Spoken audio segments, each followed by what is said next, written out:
Supergirl has cratered at the box office in its second weekend by a considerable margin. I doubt many of you are all that surprised.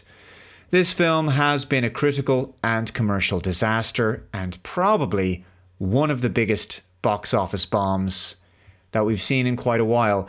It made less money on its opening domestic weekend than 2022's Morbius. This is from Box Office Mojo. Morbius made $39 million in the US first weekend. It was a gigantic flop, as you know. Supergirl opened with only $37.1 million. It has now made $100 million worldwide. And let's take a look at its second weekend. It pulled in only $9.6 million from June 3rd to June 5th, which is a colossal drop of 74.1% from its opening weekend. 74.1% drop, weekend 1 to weekend 2. Now, for a point of comparison, Ant-Man and the Wasp: Quantumania dropped by 69.9% in its second weekend. The Marvels dropped by 78.1%. So Supergirl has had a similar drop to the Marvels. A little bit less of a drop, but still, it's quite close. It's not quite as bad. But it's made overall a similar amount of money at this stage. And obviously it should go without saying that The Marvels was a huge flop. It was the biggest flop for the MCU. Supergirl looks like one of the biggest flops for DC. My question is, how does the DCU come back from this? How does it come back from this failure? The relatively new James Gunn-led DCU. And people have talked about how the DCEU had to be retired because the films weren't profitable, sure. But this film is one of the biggest flops of the year, and no matter what anyone tells you, Superman was not profitable at the box office. 2025's Superman, the first film in the series, it may have pulled back most of its production budget if you include on-demand, streaming, Blu-ray, and merchandise. That's not something we can know for sure, but at the box office at least, it flopped. No matter what anyone tries to say about that, we know that the film cost $225 million of a production budget. So that's what it cost to make the film, with an additional $125 million in marketing costs. So that's $350 million. That's $350 million, and it means that it needed to make twice that to break even. Just to break even, not to generate a profit, just to break even at the box office. But it only made $618 million worldwide. And at the time, and sometimes since, I've had all sorts of strange comments from people saying, how can you possibly call $618 million a flop? $618 million is a lot of money. How's that a failure? Yes, it is a lot of money. I'm not disputing the fact that Superman made a lot of money. What I am saying is it wasn't enough money to recoup its costs. I don't know how that is in any way confusing. It doesn't matter about the amount. I would be saying the same thing if the film cost $5 million and only made $4 million. So don't allow yourself to be bamboozled by the large numbers. Theatres do not screen films out of the goodness of their hearts. The revenue is split between the studios and the theatres, and Superman made less than the required $700 million break-even point. Therefore, it is a flop. That is the definition of a film that has flopped at the box office.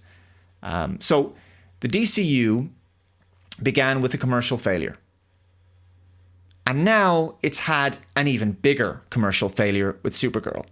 There's no way anyone can spin Supergirl as some kind of success. Not even remotely. So what's next for the DCU? Well, later this year, as you're probably aware, is Clayface.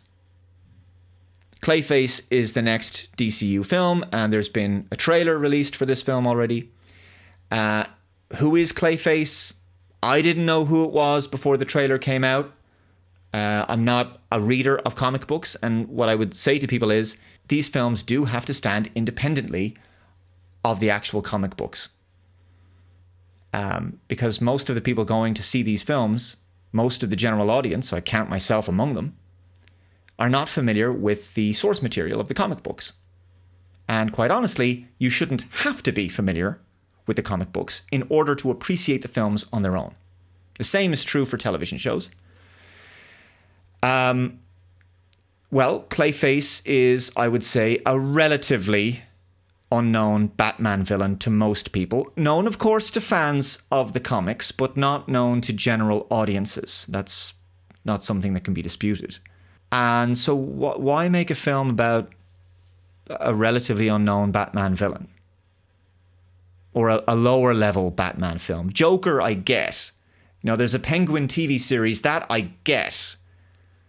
Why would you make a film about Clayface and not Batman at this point?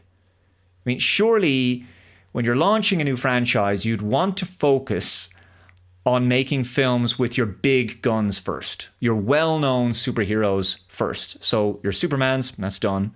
Batman, Wonder Woman.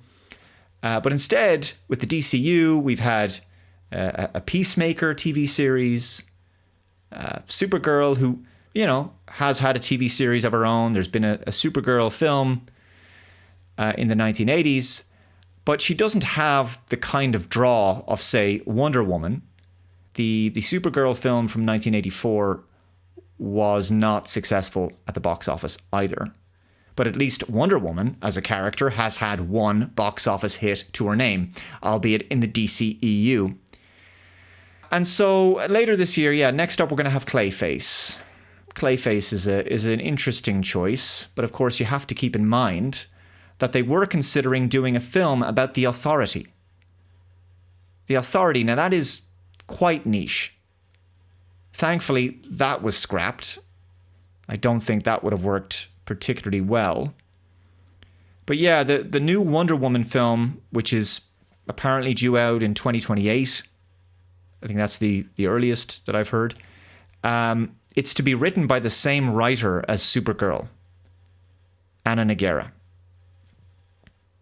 That's the current plan. And the writing for Supergirl was really bad. That was a really poorly written film. So with the exception of 2022's The Batman, which did very well and generated over $772 million at the box office, it's been a challenging time for DC comic book superhero films. And of course, the Batman was, the Matt Reeves Batman was totally separate from the DCU. I'm not sure why we're having these different universes happening at the same time, but there you are. It's confusing, I would say, to general audiences. I don't think success for DC on film should be contingent on matching Disney Marvel's MCU. I don't think that should be what success looks like, because I think it's too big an ask. I don't think the MCU, that's lightning that was trapped in a bottle once. I don't think anyone's going to do something like that again. A very highly successful cultural phenomenon, big movie juggernaut. I don't think that's going to be replicated anytime soon. And I don't think it's an absolute necessity to build a cinematic universe across multiple films anyway. Not everything needs to be this huge, joined up, interconnected franchise. What success should look like is simply making one good film at a time, with no other expectations that it's going to lead into this, big 10, 20 film series. I don't think last year's Superman was a good film. I don't think they did right by the character, but I've been over that many times. Supergirl was infinitely worse.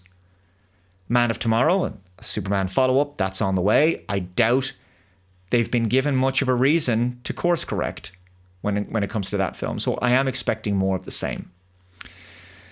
So yeah, how does the DCU come back from these failures, in particular Supergirl?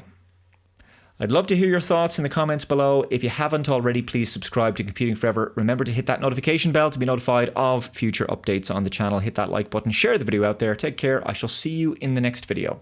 Bye-bye.